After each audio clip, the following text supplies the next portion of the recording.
Hi everyone. Say the good folks at TRACT Optics asked me if I wouldn't review their new scope. And it's the TORIC 30mm main tube, 2.5 to 15 by 44 with a first focal plane shutter.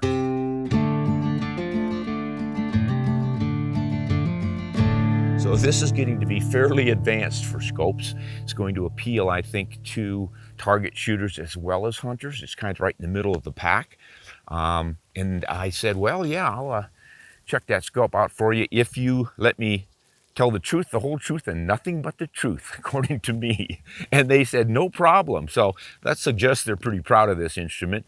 So I've already been testing it, and I'm pretty impressed, but I thought I would put it back in the box just to show you the fancy box that they're using these days. It's pretty amazing what they pack things in. So let's open it up. This is how it came. The wind is going to give us a bit of trouble here, blowing the foam around, but well, hey, I can just tip it over and show you this way. So it's all nicely protected. It has a sunshade in here, some cleaning tissues in the back, it looks like. And here we have a zero stop ring that you can use. If you want to change it up, you can apply that to the turret.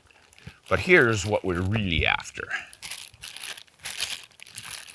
And right away, I can give you a negative, and that's that little cover and this little cover. Those I think are pretty silly.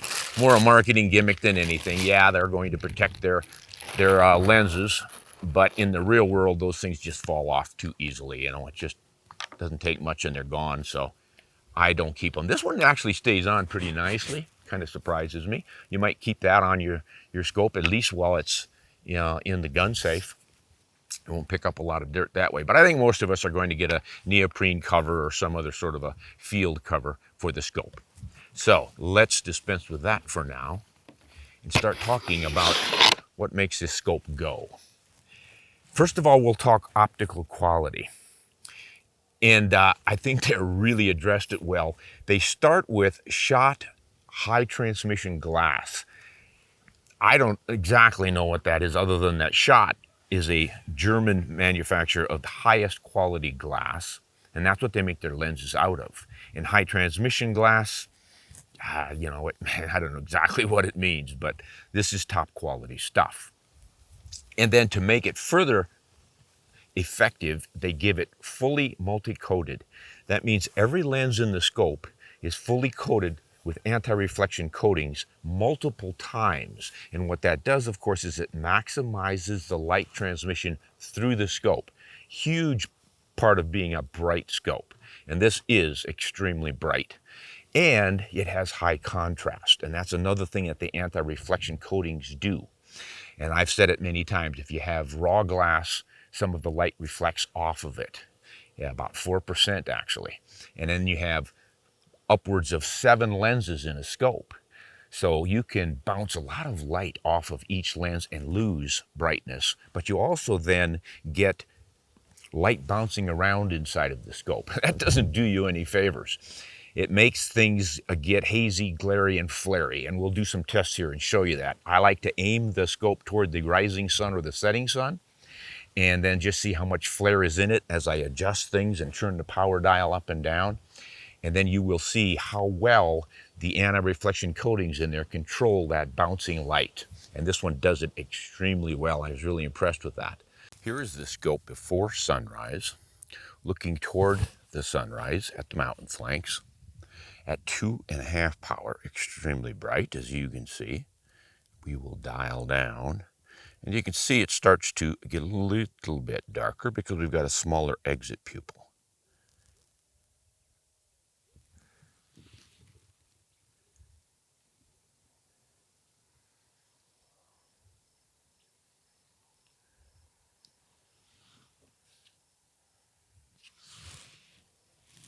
Now, why is the scope out of focus? Because the parallax is dialed.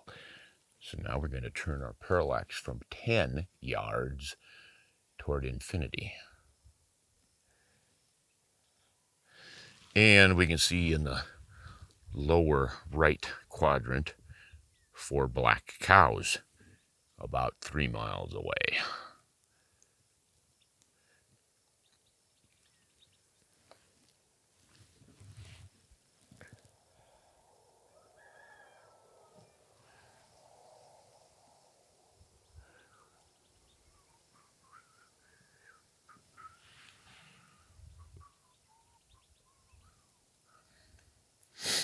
Here we're sharply focused on our reticle, and we're down at 2.5 power. We will now dial. There's 8, 10, 12, and 15. We are going to check for contrast control in our scope by aiming it toward the mountain behind which the sun will be rising. Quite soon you'll see it there in the upper left off the scope. The sky is getting brighter. You can begin to see a bit of orange, so the sun is coming up. You can see a comparison there of the brightness out of the scope versus in the scope, and the power now is at 15. So what you're seeing through on the exit pupil in the scope is 2.933 in diameter. That's in millimeters. So you take the 15x power of the scope dialed up, and you divide that into the 44 millimeter objective, and that's where you get the diameter of your exit pupil. And that's why the image through the scope is just a little bit darker than it is out of the scope. Now when I turn the power down, we open the eyepiece exit pupil. So there's 10x. You can see how much brighter it's getting. That's a 4.4 millimeter exit pupil. When I dial all the way down to 4 power, wow, we've got a fully open 10 millimeter exit pupil. That's 3 millimeters wider than the pupil of, say, a 7 or a 10-year-old kid can open. And as you get older, your exit pupil does not open as far, or your eye's pupil doesn't open as far. So you really don't need that ultra brightness, especially at the low powers. Now down at 2.5 power, we're almost up to about an 18 millimeter exit pupil diameter, and that's just absolutely huge. And you can't take advantage of it, except for it does give your eye more room to move around in the scope.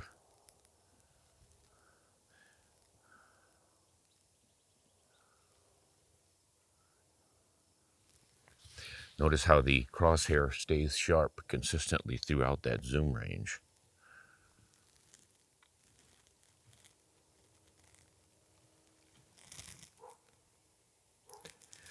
Now here you will see how the first focal plane reticle is reduced in size as we dial. And eventually it'll become almost unusable as far as reading the numbers. Now we're down at 6x, 5x. It's really getting difficult to read the numbers and see the hash marks. But that is okay, because most of us, if we're going to be working with these numbers, counting MOA, it's for long-range shooting, and we're going to dial the power up anyway. The advantage of the first focal plane reticle is that it does not change its size relationship with the target. So you can always use those numbers and those MOA marks. All right, here comes our sun popping over. You can see the rays of it, and notice how unglary and flary that view is. That is really nice. I am not seeing really anything for flare and glare, and the sun is shining right on that objective lens, obviously. There's at 15x. There's kind of an odd streak of sunlight, but that's external. That is on the outside. That's probably the camera lens you're seeing on the upper quadrant of the scope. That ray of sun streaking across. Yeah, when I put my finger over, you can see it disappear and come back. Now you're getting a little bit of flare on the left, on the right side of the scope. And then now it's gone, and that's at 5x. So what you're seeing is how all of the light throughout the scope, lens to lens, changes some of the flare glare. Now we're zooming open, very well controlled.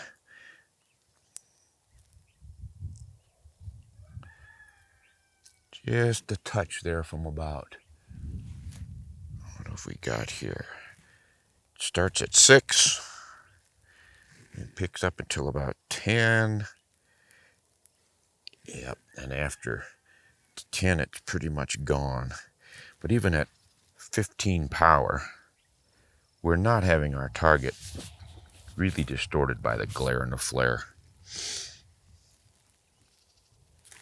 Now let's see what happens if we shift our scope, our our eye around a little bit. Yeah, when we're a little bit off center, off axis with the scope. See there, we move the camera and the flare goes away. And this is what one does when shooting, almost instinctively.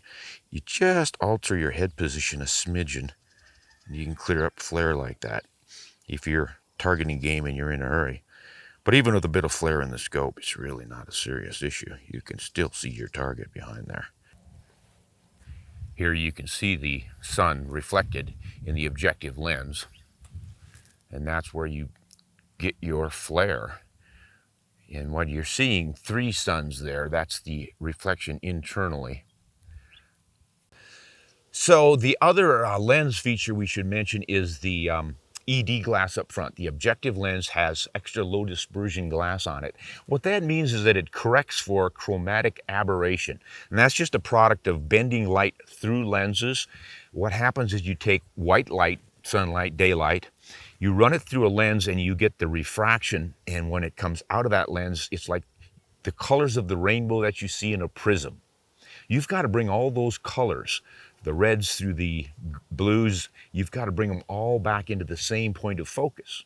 So the minimizing the bending of that in the first place makes it a lot easier, and that's what the HD glass does, or the ED glass up front. And that is going to help, especially at your higher magnifications. You don't notice it much, the color fringing. And where you see color fringing is on the edges of a target. And I always like to say the antlers of an elk or a deer. Around those antlers, if you get color fringing, you might have the scope bringing the red light to the right focus point, but not the blue or the yellow or something, and you'll end up seeing a little haze of color around the edges. So it's not as crisp and sharp as it could be. And the higher the magnification, the more of that you're going to see. This controls that extremely well. So those are the optics, and they don't give a brightness reading because, and I agree with them, too many marketers play around with those numbers. You know, they'll say 98% light transmission. Well, is that at each lens surface, or is that the entire instrument? And then if they say, well, we're going to give you the numbers for the entire instrument, light transmission through the scope is 90%. That's nice to know, but how much difference does it make than the guys who are advertising 95% or 98% and they're not giving you the full transmission? So it just gets a little confusing for everyone. And I think you can see when you're using the scope how bright it is. You can't get much brighter than having fully multi-coated lenses throughout. And of course, you've got a 44mm objective up front. Some guys are going to say, well, gee, I'd like a 50 because it's brighter. Well, yeah, it can be brighter. It is brighter technically, but not usably all the time. And of course, that has to do with the exit pupil. And I don't know if you can see it right here in the scope, but at 2.5, the exit pupil in this thing's almost 18 millimeters. The exit pupil has to match the pupil of your own eye. So the human pupil can dilate to about 7 millimeters when you're a kid, when you're young and flexible. As you get older, you start to lose that ability. So, you know, in middle age, by age of 50 or so, you may not be able to get your pupil more than 5 millimeters, so you don't need that. There's no great advantage in a big exit pupil like this, except for you have more room to move around without seeing that edge of shadow coming in. And as you crank your power up, you'll notice your exit pupil gets smaller. So now you're starting to match up to your pupil and or actually losing it. Now right now we've got pretty good light out here. I'm looking toward the sun coming through some clouds and haze a bit, but my pupils are probably shrunk down to 2.5 millimeters, really tiny. And that's about what we've got here at 15 power. It's 2.933 is the millimeter diameter of that little exit pupil at 15. If that matches up with my pupil, I'm getting that beam of light into my eye. I'm getting all the brightness I need for full daylight. But now if the sun starts to sink and you're looking toward that last 15 minutes of shooting light, that's where you want your exit pupil in the scope to get bigger to match up as your pupil dilates. So you can turn your power down and you'll get your brightness back.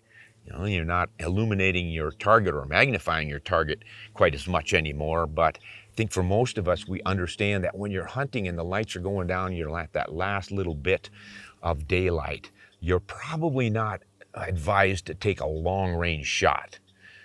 both because your light's getting kind of dim, even if you have a really bright, fully bright scope, it's a little harder to detect your target. And then after you've shot, often you don't see what happened. You come out of recoil, where did that deer go? Did he drop right there or did he dash into the trees?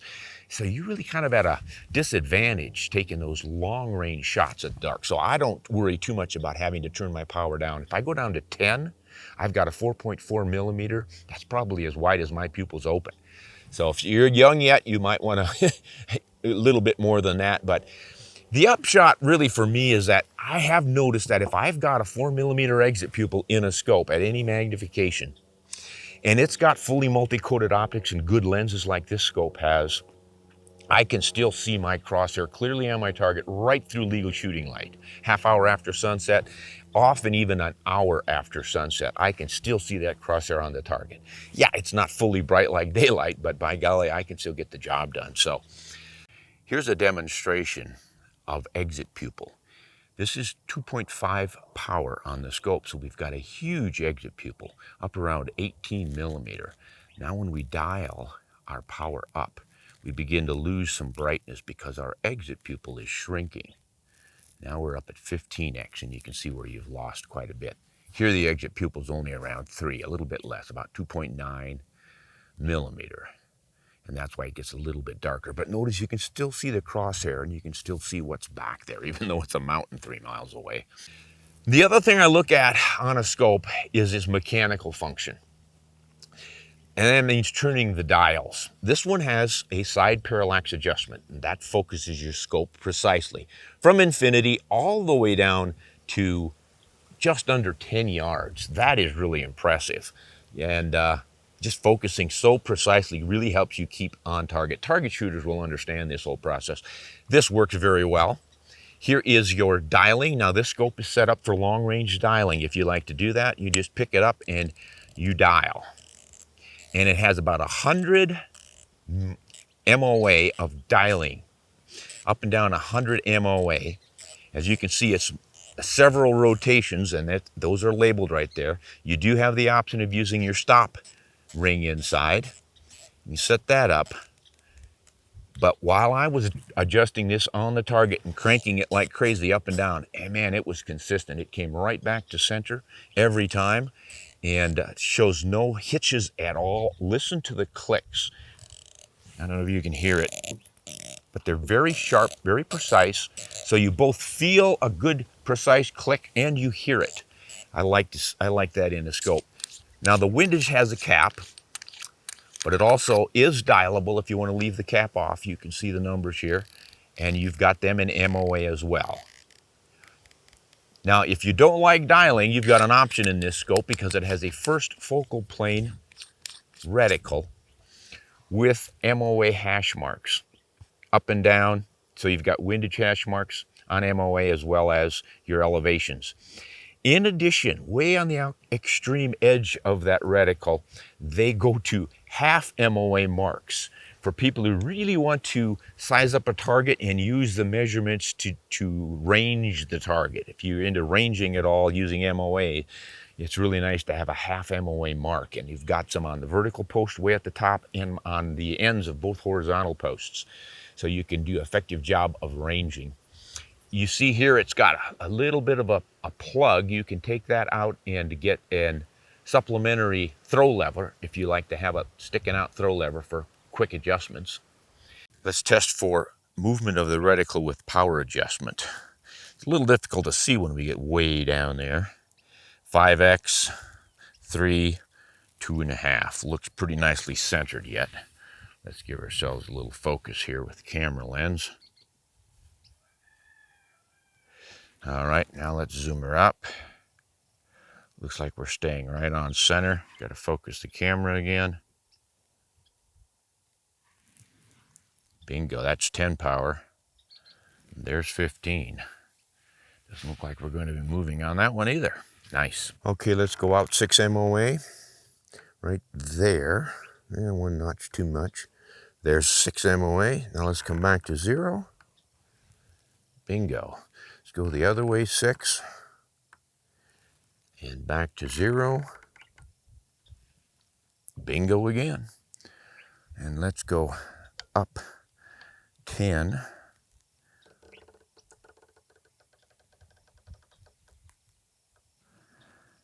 Come back to 0. Nice. Up 10. Back 0. Pretty repeatable. Quarter MOA scope. So each move should adjust things a quarter of an inch. That should have moved it an inch across the grid. Let's crank it up to 15x and see if we can see that. Okay, we're back to 0. Now we're going to go 1, 2, 3, 4. Should be over an inch right there. 2 inches, 3 inches, 4, 5, 6, 7, 8, 9, off the paper. Woo! 30 inches, no, 100 inches of total MOA adjustment on this thing. Let's come back to 0 and see if we're back to center. Bingo, there we are. Now let's dial the other direction.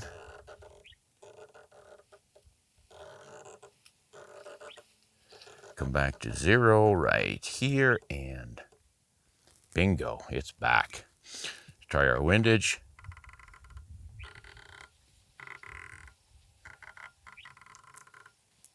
Yeah, a lot of adjustment in this scope. Parallax adjustment, this is out at infinity.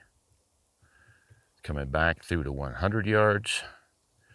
And now we're dialing down through 50, 30, 20, 15, 10 yards, about 9 yards there. And that's showing you how parallax is really focus. You get rid of parallax by precisely focusing.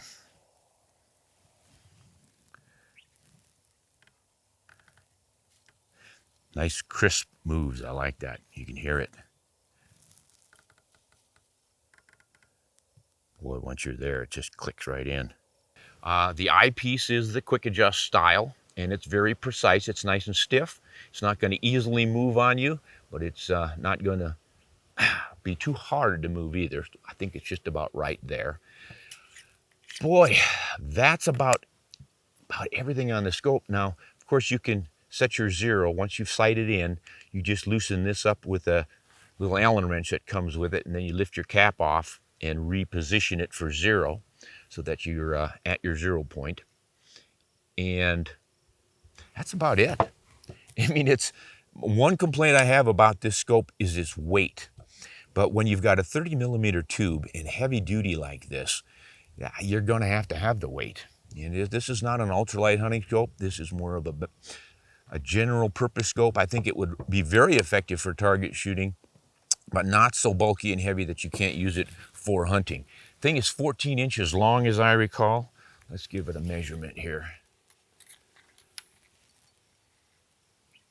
Yeah, right at 14. And the weight on it is around 22 ounces.